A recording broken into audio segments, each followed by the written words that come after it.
No genre of film is more synonymous with franchises than the horror genre. The problem is, so many of these franchises can't help but throw up some duds along the way, as a once successful concept is well and truly milk dry. Still, there are those rare beasts that can continue to put out film after film without serving up something truly awful. With that in mind then, I'm Andrew from What Culture Horror, and here are 10 horror franchises with no bad movies.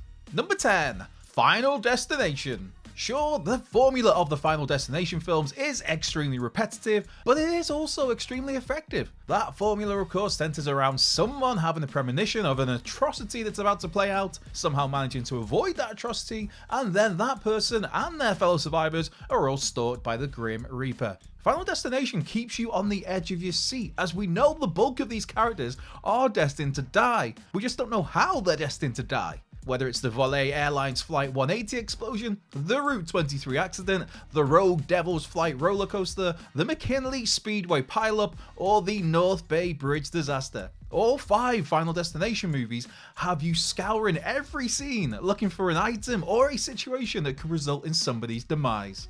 Number 9. Cloverfield.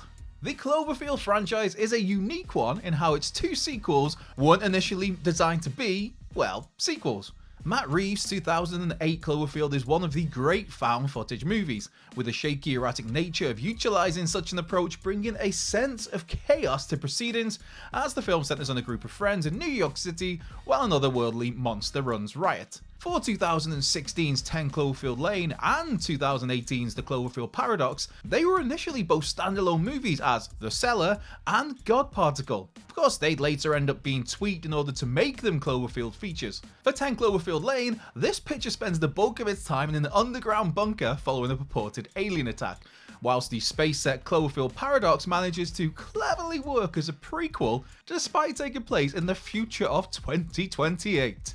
And all 3 films, all very good. Number 8. RE-ANIMATOR. Much like Bruce Campbell wears Ashley J. Williams as a second skin, Jeffrey Combs likewise does the same with Herbert West of the RE-ANIMATOR series. In these H.P. Lovecraft-inspired movies, Combs West is an obsessive, unhinged scientist who creates a serum that's able to reanimate dead tissue.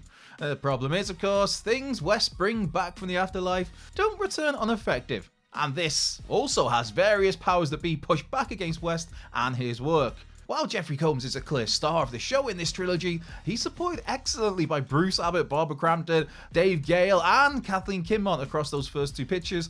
As for Beyond RE-ANIMATOR, truthfully that movie really is all about Jeffrey Combs, and it clearly is the weakest of the 3, but it's still not an outright bad movie. Number 7. Gremlins. Yes, some horror hounds like to see wall-to-wall gore and grotesqueness, but there's something to be said about a sturdy serving of horror that's suitable for all the family. And yes, 1990's Gremlins 2 The New Batch may not have been met with quite the same response as its 1984 predecessor, but that sequel is nowadays likewise held up as a bona fide classic. Of course, Gremlins has 3 core rules at play where it pertains to Mogwai. Don't expose them to light, water is off limits, and absolutely do not ever feed these little critters after midnight. Whether it's the Christmas set Gremlins or its high-rise science lab driven sequel, this franchise brings humour, brings some phenomenal creature designs, and it manages to bring some genuinely sinister moments, all with a sense of devilish mischief. Sure, this year brought us the animated Gremlins sequel of the Mogwai series, but seriously, how about we finally get that Gremlins 3 now, yeah? Number 6. Insidious. With Insidious The Red Door having released this year, it now feels like this franchise has come to a natural end. There were sequels, prequels and spin-offs, there was horror filmmaking royalty with James Wan, Lee Winnell and Jason Blum, there was a great ensemble that included Patrick Wilson, Rose Byrne, Ty Simpkins, Lynn Shay's amazing, Barbara Hershey, Angus Simpson and Lee Winnell himself, and there were some memorable evil forces at play in the ominous world of The Further. Of course, some Insidious offerings were better than others, but it would be unfair to label any of them as bad films. Plus, it's hard to knock the franchise when it's taken over $700 million at the box office from a cumulative budget of barely $40 million. That's insane. Still, there is Jeremy Slater's Threads, an Insidious Tales spin-off in development, and Jason Blum is still eyeing an Insidious and Sinister crossover at some point. Number 5. Fear Street.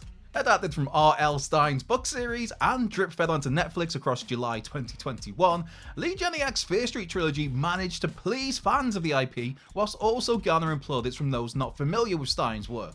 Set in the cursed town of Shadyside, Fear Street Part 1, 1994, Fear Street Part 2, 1978, and Fear Street Part 3, 1666, nicely walk the line between slasher and supernatural, and the trilogy is a bloody, brutal beast that pulls no punches. Seriously, this ain't Goosebumps. It's also brilliant how unique each movie feels, while still flowing as a connected piece of a larger story. And a large part of that is down to the musical choices, the fashion designs, or general colour palettes afforded to the present day setting of 1994, the 1978 setting of the Camp Nightwing Massacre, or the 1666 origins of this curse. Still, let's just forget about those atrocious accents in Fear Street Part 3. Oh man, they're bad. Number 4. X. Ti West's X is a horror trilogy that we've only so far seen 2 legs of, but man, what a 2 legs it's been. With underappreciated beauties like the House of the Devil, the Innkeepers, and the Sacrament to his name, it's great to see Ti West finally getting some wider recognition, thanks to X, the movie that is, and Pearl. And if trilogy closer Maxine is even half as good as those, we'll have an all-timer of a horror trilogy on our hands. Released last year, X the Film, which is also the name of the trilogy, but X the Film finds a film crew heading to the Texas farm of elderly couple Pearl and Howard, where the group intends to shoot a porn movie. Hey, go on there. Infused with the grimy spirit of Tobe Hooper's Texas Chainsaw Massacre, our sexed up young adults soon find themselves at the mercy of their initially odd but harmless hosts, with themes of lost youth and resentment aplenty.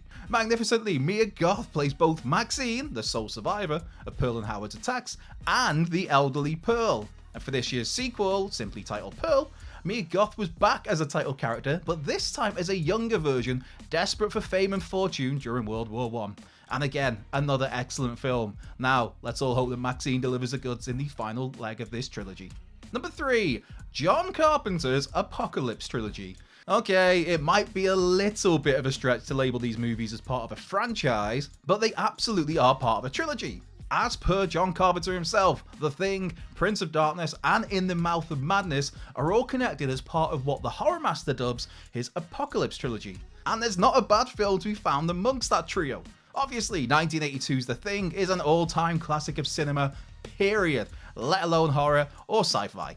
Then, 5 years after The Thing, Carpenter delivered Prince of Darkness as Donald Pleasance and Victor Wong discover a canister of green liquid which is literally Satan. It may not be The Thing, few films are, but this is Carpenter at his most bizarre in the best way possible. And speaking of bizarre, 1994's Mouth of Madness has Sam Neill on a quest to find missing horror author Sutter Kane, all while his own mental state dwindles, blurring the lines between reality and fiction, in what descends into an utterly bonkers final half hour. Seriously, 3 Carpenter classics there. Number 2. Scream.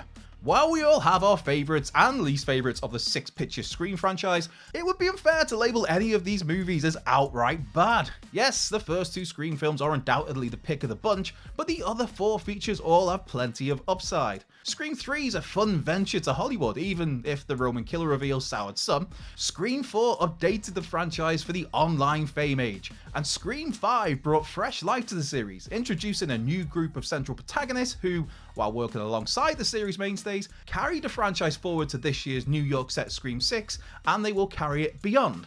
Of course, all 6 films are dripping with social commentary, and even the post-Wes Craven Scream movies have largely managed to capture the meta spirit of Wes's work. Number 1. Evil Dead.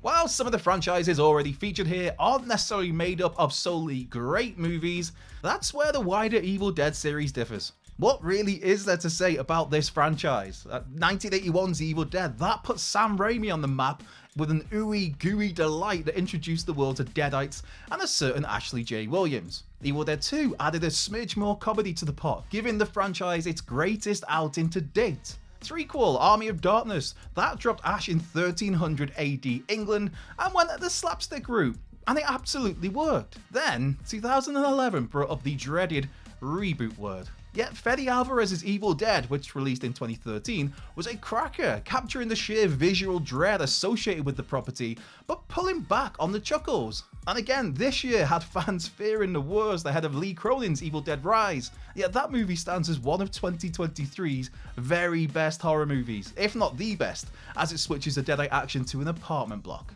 The Evil Dead, man, as close to perfection as a horror franchise can get. So, that's our 10 horror franchises with no bad movies. Be sure to like, subscribe, comment, share, turn those notification bells on, and come and give us a follow on Twitter, or X, at What Culture Horror. While you're there, you can find myself at Culture Left Peg, but most importantly, be sure to have the best possible day. Whether you're doing something or whether you're doing absolutely nothing, I hope it goes well for you. And if things aren't going so well, I really do hope they turn around as soon as possible. I've been Andrew Powell for What Culture Horror, and I'll catch you down the road.